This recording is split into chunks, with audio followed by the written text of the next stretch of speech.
It is an absolute pleasure to introduce the speaker, Sabyasachi, who actually happens to be my neighbor. And he is an astronomer here at the South African Astronomical Observatory and is involved in developing spectroscopic instruments for telescopes in South Africa and throughout the world. And previously, he worked both at the SAO and at the University of Wisconsin as a postdoctoral fellow after he had obtained his doctorate in astronomy from India. And apart from developing instrumentation, Sabyasachi is interested in the physics, formation, and evolution of galaxies, and that actually is his research focus. And tonight, he will talk to us about the missing baryon problem. Over to you, Sabyasachi. Thanks so much for coming. Thanks, Christian. Thanks everyone for joining over the online platform. I'm really sorry about that. I initially told Christian that I am available and I'm going to present in person. However, that just had to get postponed or had to shift to the online platform because right now I am at Southern African Large Telescope installing my second instrument that I have built for the SALT.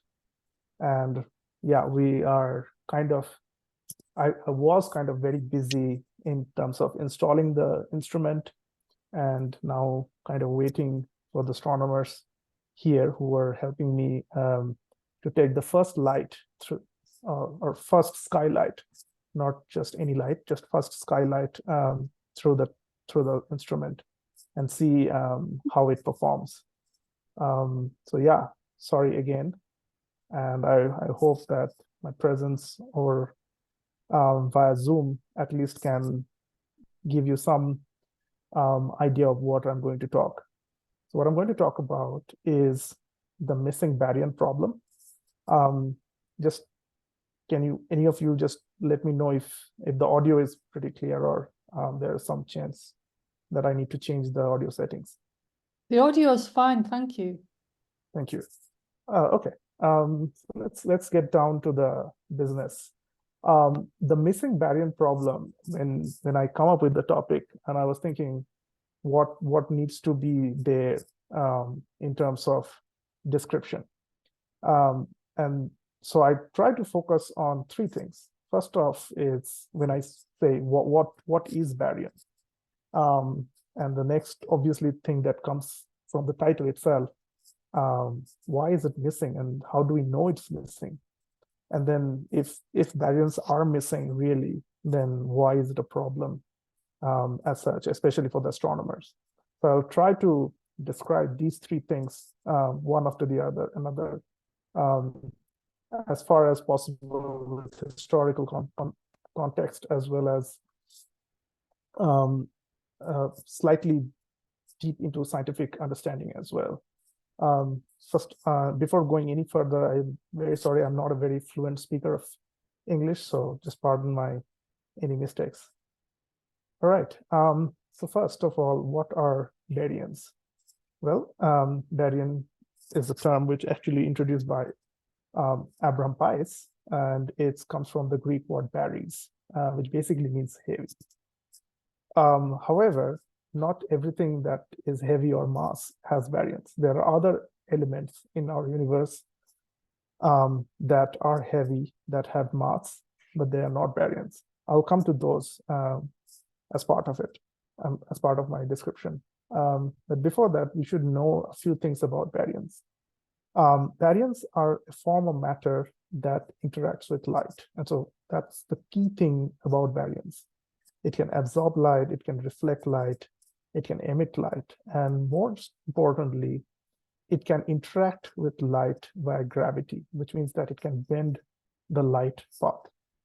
So what are baryons? Well, all form of matters that we know are made of baryons. You, me, us, everyone, every living thing is made of baryon. Every non-living thing that we know and see and touch and feel are made of baryons. In all the stars, galaxies that we see, planets, comets, asteroids, each one of it is made of baryons. So what are baryons are made of? Well, we have the whole periodic table of more than 100 plus elements. And as we know, they are made from electron, proton, and neutrons. There are some other smaller particles, but the major of the mass of it comes from the neutron and proton, and electrons gives you the negative charge, while the proton gives you the positive charge. And surprisingly, most of the baryons in the world are in the form of hydrogen, deuterium, and helium. So that's interesting because we don't see a lot of hydrogen around us. We breathe oxygen, we drink water that has a lot of hydrogen, definitely. There's a lot of nitrogen in our atmosphere. So we don't see hydrogen itself a lot. And deuterium is a form of hydrogen, it just have an additional neutron in it. Similarly, we don't see a lot of helium as well. So I think funnily, all these iron or metals that we know of, sodium, calcium, or neutral, the xenon, argon things, these are not the most abundant baryons. So most of the baryons in the universe is in the form of hydrogen, deuterium, and helium. Okay, so then the question is that first of all, I wanted to understand what baryons are, but why do we need to find why they're missing, which means that we must have to have a consensus of baryons, which means that we want to know how many baryons are there. But why do we care about why do we care about number of baryons in the first place? Well, we want to know the history of the universe, and the history of the universe, one way to know it is by predicting model. A model is a set of parameters in a set of equations that can tell the state of the universe at any point of time. And the current most accepted model, which we call the cosmological model, is Big Bang theory that most of us, all of us know, but it has a fancier astronomical jargon name. Is called lambda CDM, lambda cold dark matter model. And this model basically suggests that there is about 5% of ordinary matter, or the baryonic matter.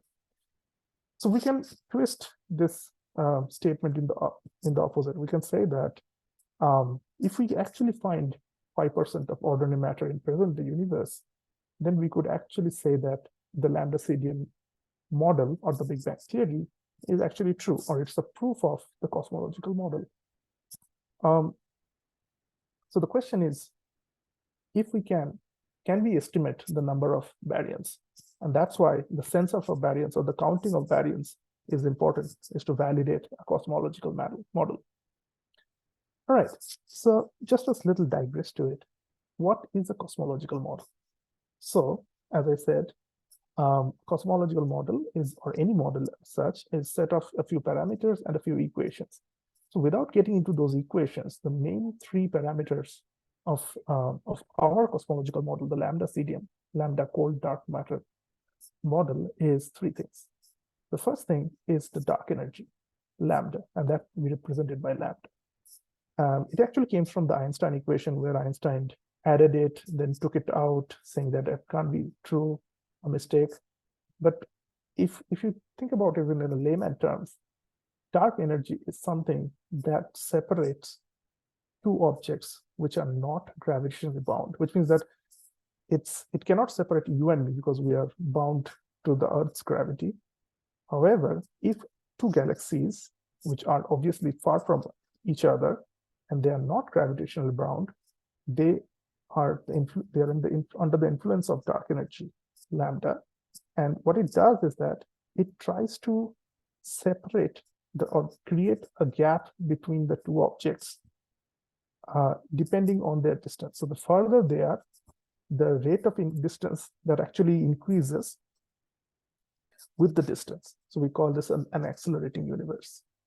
So it not only accelerates with time, but also increases with distance. And this is called the famous Hubble's law. Hubble found that the farther a galaxy is away from us, it is moving away from us faster.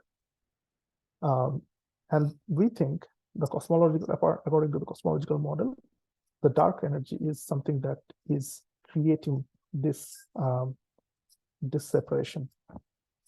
So one thing I want you to be very clear about, a dark energy doesn't create space between us.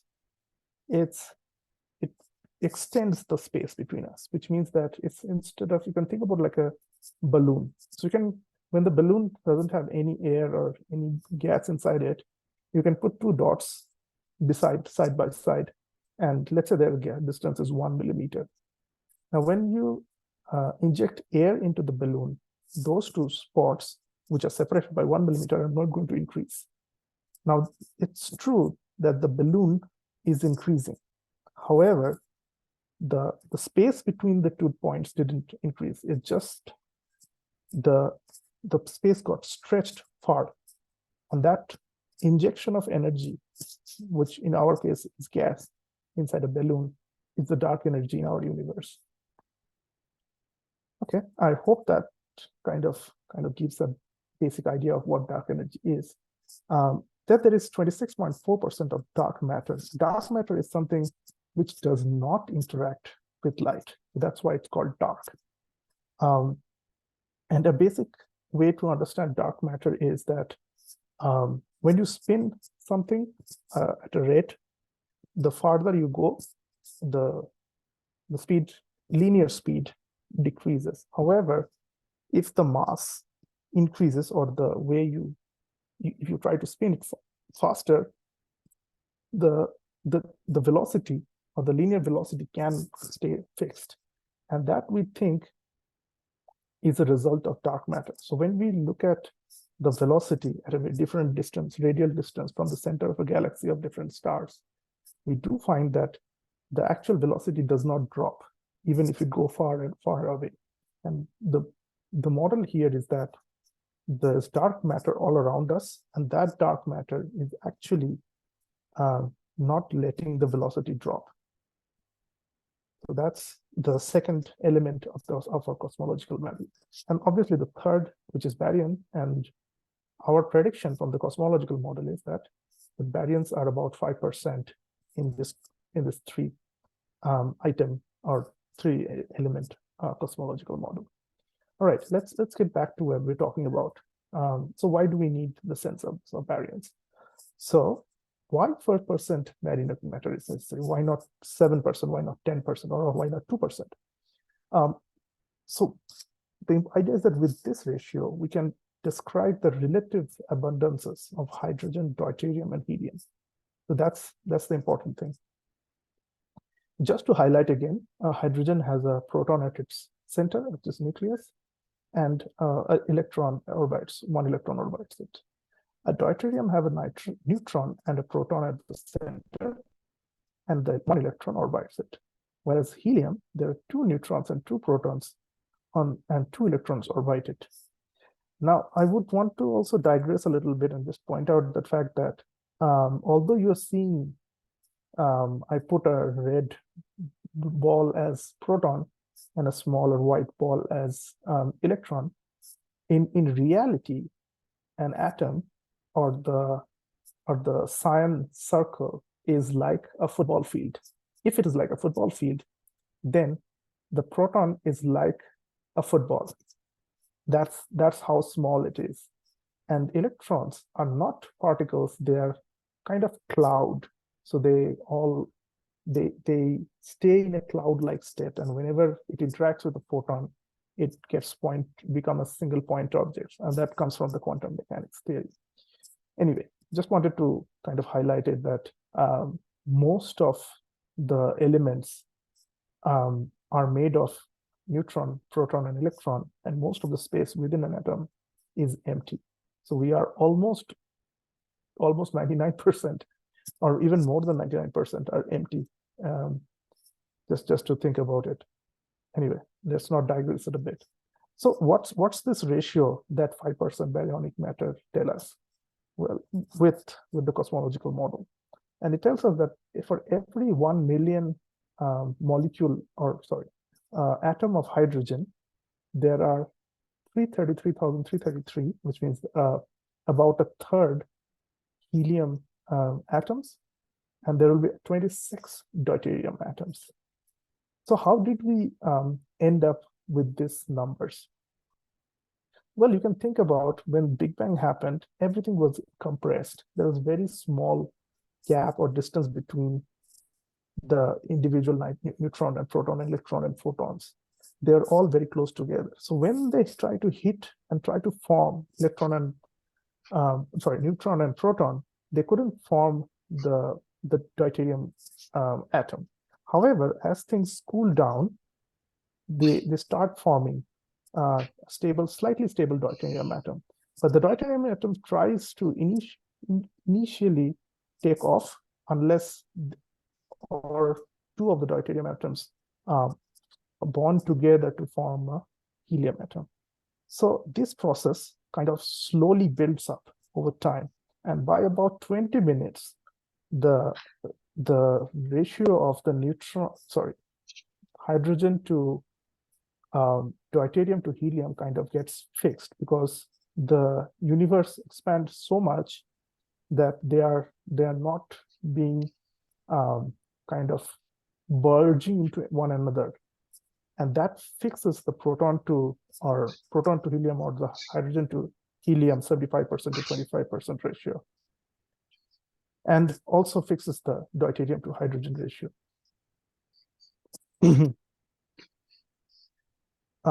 Just to quickly ask, did you see the video properly? Yeah, fine, yeah. Okay, yeah, just wanted to make sure that the videos are coming properly. All right. Okay, now that was a kind of a video format. This is more of a image format. So initially everything, all neutron, proton, and electron are moving in a very small volume, which we call the primeval fireball. And after some time, when the universe gets cooled enough, it formed nuclei, but they're still not atoms, which means that to become atom, it needs to capture the electrons and to form neutral, to have neutron atom.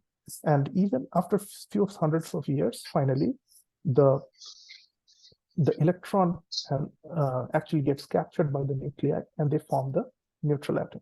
And at this point, there are a significant amount of neutral atoms, and the photons are kind of moving around between these neutral atoms. Over time, the neutral atoms started kind of forming into small clumps.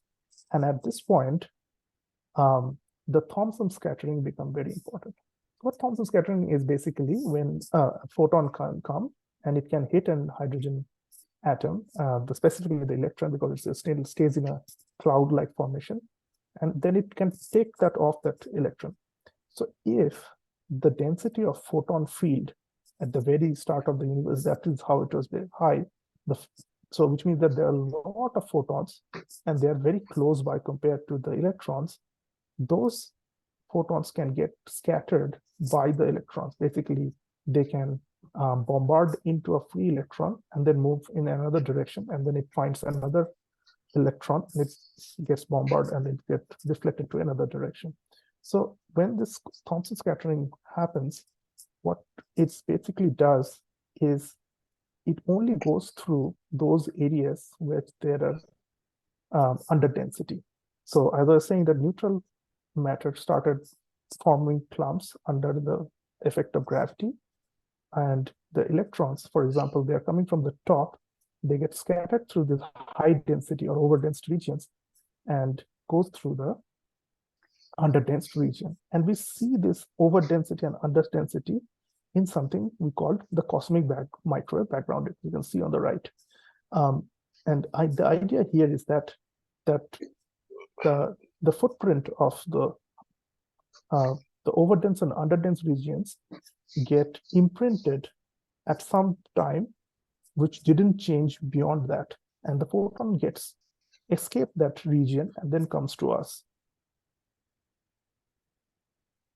So this basically is a triumph of the lambda CDM, lambda cold dark matter model, or the Big Bang theory. However, this is important to know that the cosmic microwave background is only a few hundred years since the time of the Big Bang, which means that it can only predict something which is until the first few hundred years. However, our universe is 14.6 billion years old.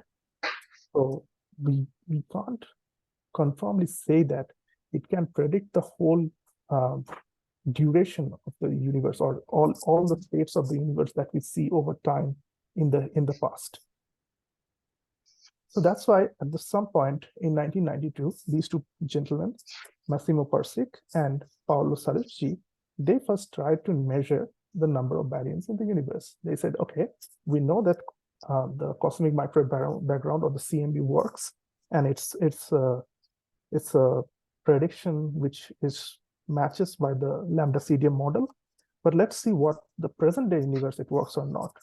So what they started doing is they started counting the luminous matter. So their idea is pretty simple. So they see light, and since the baryonic matter interacts with light, they come up with a mass to light ratio from their theoretical model and try to multiply the total light in a volume with a mass to light ratio and see how much the matter is. But they failed because they couldn't find that 5% of the matter. So people came up with a fancier technique. So the idea here is that when there's a quasar in the background, it can emit Lyman alpha photon. And the Lyman alpha photon has a specific wavelength. It has 121 something 0.6 nanometer. And when this wavelength of light travels through the space from its source to us, it gets redshifted because of the distance. So that 121 nanometer gets redshifted to slightly more or higher, 500 or 600 nanometer. However, all the preceding wavelengths attached to this wave also goes through set of neutral hydrogen atom between us and the source, which is the quasar. If there are hydrogen atoms in the neutral state, they would absorb some of this light and provide you an absorption band. So the more number of neutral hydrogen is there, the more number of absorption band you would see. And we call it the Lyman alpha forest because it looks like a forest on the left. So the closer those neutral hydrogen clumps are, the absorption peak would be much lesser redshifted, or it would be much higher. It will be much lesser blue shifted. And the depth of this absorption peaks would basically tell us how much neutral hydrogen is present at that location or at that distance. So by counting the amount of hydrogen, Lyman alpha forest, you can actually tell us how much neutral hydrogen is there. However, again, this fails. And we find that it's not 5% that the neutral hydrogen is there. So theoretical astronomers came out, they started with the cosmological simulation, and their simulation basically predict that majority of the missing matter is in a low density million degree hot plasma state. And we call it warm hot intergalactic medium, or nickname this as WIM. And so the idea here is that if WIM exists and we can detect the WIM and we can measure how much of the WIM is, we can actually solve the missing baryon problem. So the prediction was basically simple. Here is a snapshot of the cosmological simulation. Here you'll see the redshift Z is decreasing, which means you are looking at closer and closer time. What happens here is that matter starting to clump together and form stars, galaxies, but also it gets distributed in terms of a filamentary structure. And this warm, hot ionized medium is being located along this filament around it, and here it is color-coded in blue. So these are very faint, very dilute medium, which needs to be kind of observed, which we didn't know how to observe.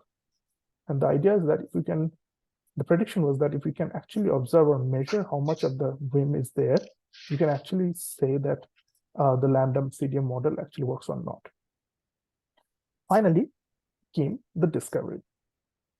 So for this part, we actually had to rely on something called the fast radio burst.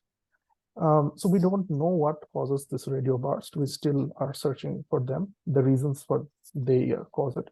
But a fast radio burst is a lot of energy being carried in radio wavelengths.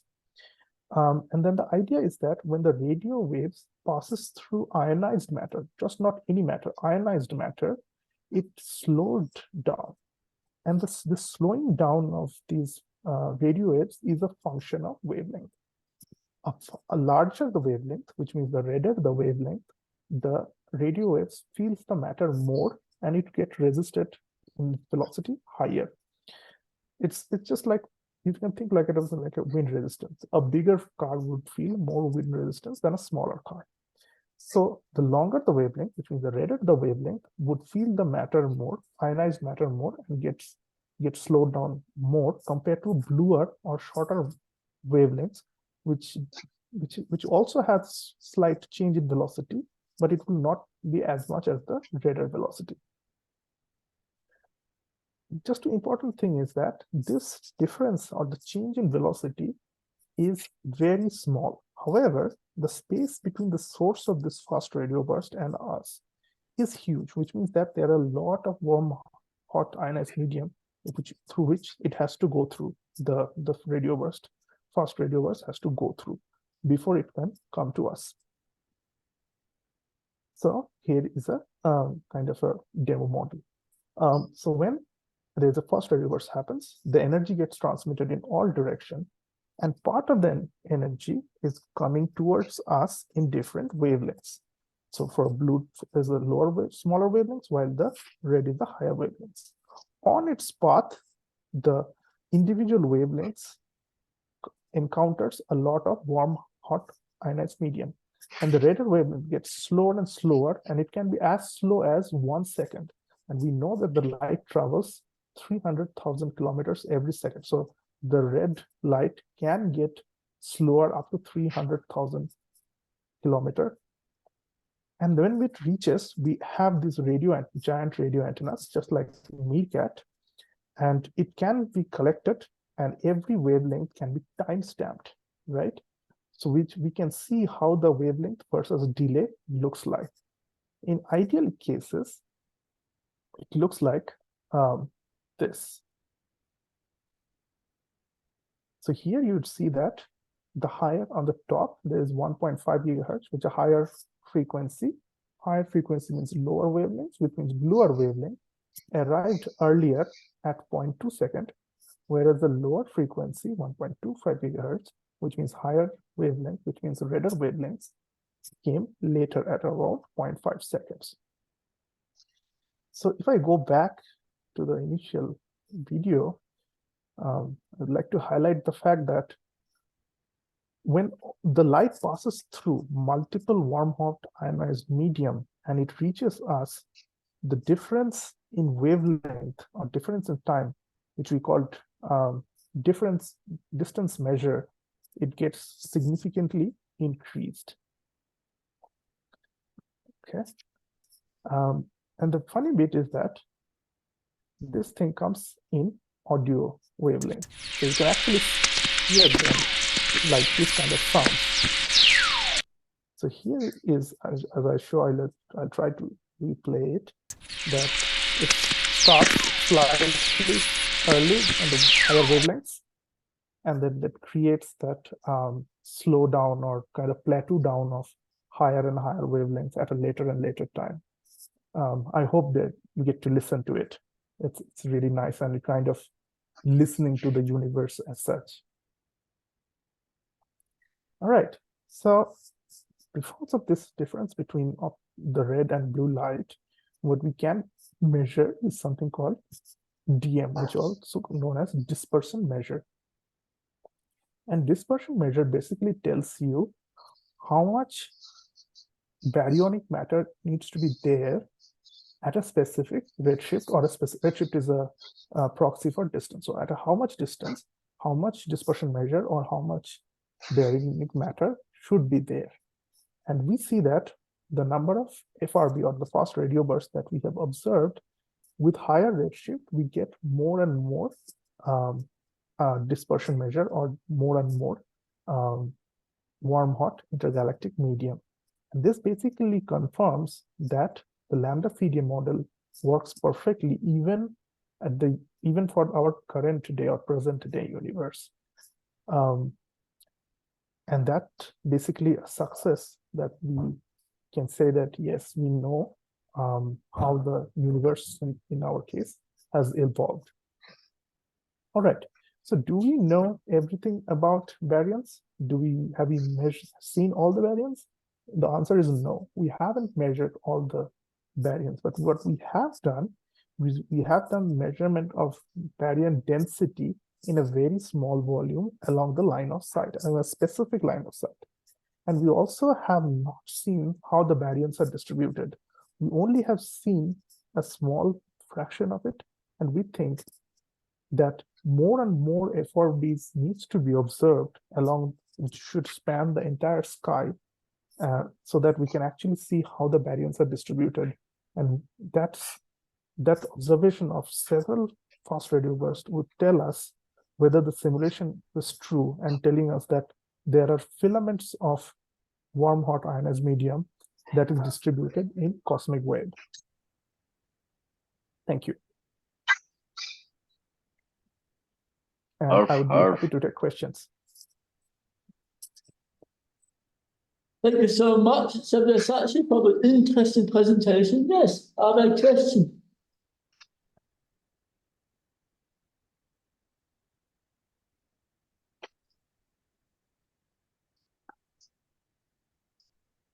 Let me start with one, if I may. Yes. And maybe you explained that I just didn't get it, but is there an intuitive reason why the ratio of hydrogen and helium is almost perfectly 1:3? Okay. Yeah, that's a good question. I don't know. So the idea is that with time, with hydrogen comes together with so not hydrogen, I would say proton comes together with a neutron, and it forms the deuterium core. Now, deuterium is not very stable. So it either pulls apart, gets broken down, or it hits to another deuterium and forms the helium. So it depends on what's the density at that time when it got frozen. What was the density of neutron and proton versus, and what's the kind of photon path as well, which actually pulls apart the deuterium as well. So yes, it's not directly or intuitively answerable, but yes, it came out to be 3:1. Well, thank you.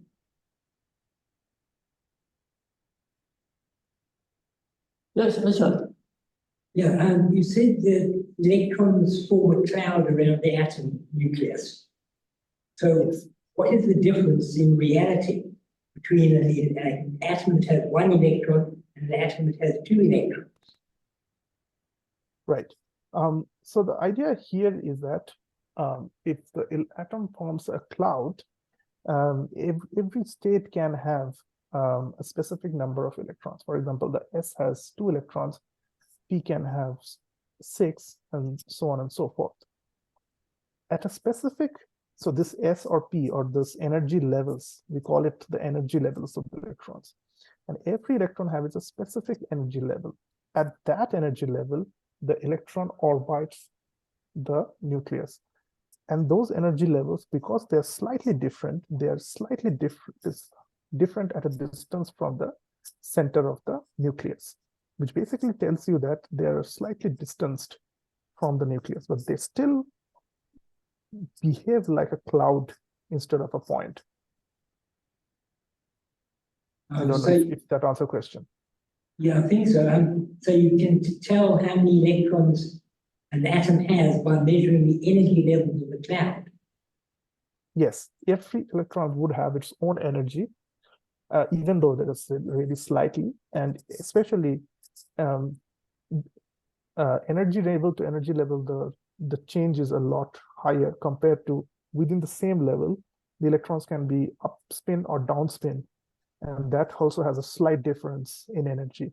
And in fact, if an electron changes its spin from up to down, it actually emits in radio wavelengths, which we called the 21 centimeter hyperfine transition.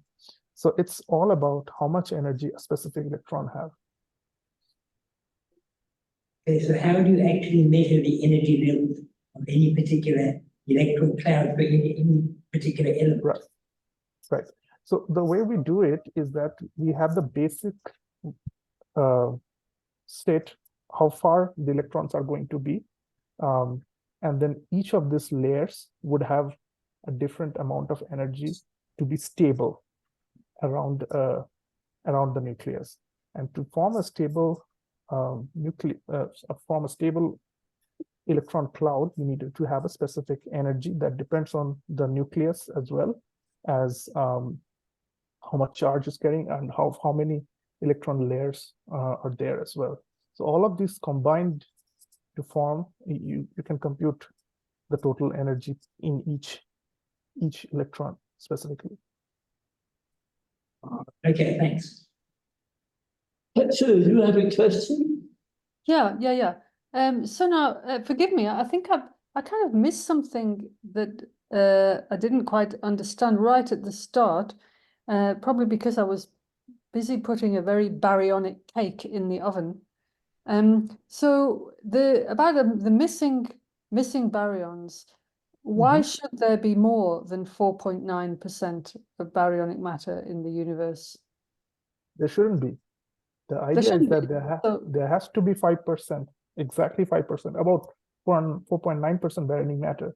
The missing part comes because when people started counting this luminous matter or neutral hydrogen, they couldn't find that total 5%. They would only find 1.5 to 2%. Okay, So that's what I the missed. remaining 3% was actually called the missing baryons. Oh, thank you. No, I just must have missed that. I have another question. Yes. Which is, you mentioned that examining fast radio bursts is one way that you can explore this topic in future, which of course the SKA is going to be good at. But how else might you explore this? How else? Well, at this point, we don't know. We have only this technique only. And we know that the warm hot ionized medium, the WIM, interacts with radio waves. We don't know any other mechanism that actually interacts with WIM, and that's an active topic of research right now. Okay. Oh well, and since you gave us an audio clip, which is very exciting, I would love to do a little 5-minute radio show with you at some point. It's what I call real radio astronomy. I would love to. So when you're back in Cape Town? Sure. Fantastic, thank you. I see no hand up. So if there are no further questions, I'll say this one. Sorry. A fast radio burst when it arrives on Earth. I'm trying to get an idea of the amount of power involved on Earth. Could you describe how it is, say, compared to the power levels we get from one of the Voyager craft when we receive them? Is it many times greater than that or many times smaller than that? Oh, it's many times greater than that. Aircraft sends a radio signal which operated with battery, which is probably 12 or 13 or and max to max 24 volts. A radio burst, if you actually measure in voltage, is going to be megavolt. So it's definitely slightly different. In fact, majorly different. A very relevant criteria, a very relevant phenomena I can tell you is lightning. A lightning creates a large radio wave. Most of the radio wave comes down directly from the sky. However, a lot of the radio wave actually gets trapped into the magnetosphere. And if something happens, lightning happens in the northern hemisphere, it goes through the magnetic lines of the Earth, and it actually ends up in the southern hemisphere as well. So you can actually, using a radio receiver, you can actually hear what happened in the northern hemisphere. And due to the fact that there is ionized material around the magnetosphere, because the magnetosphere is actually trapping a lot of ions, it actually can capture some of these radio waves, and you can actually see a dispersion. Although it's very, very small, it's actually in nanoseconds or even smaller, but you can still actually capture it if you're sensitive enough. Thanks, it's very interesting.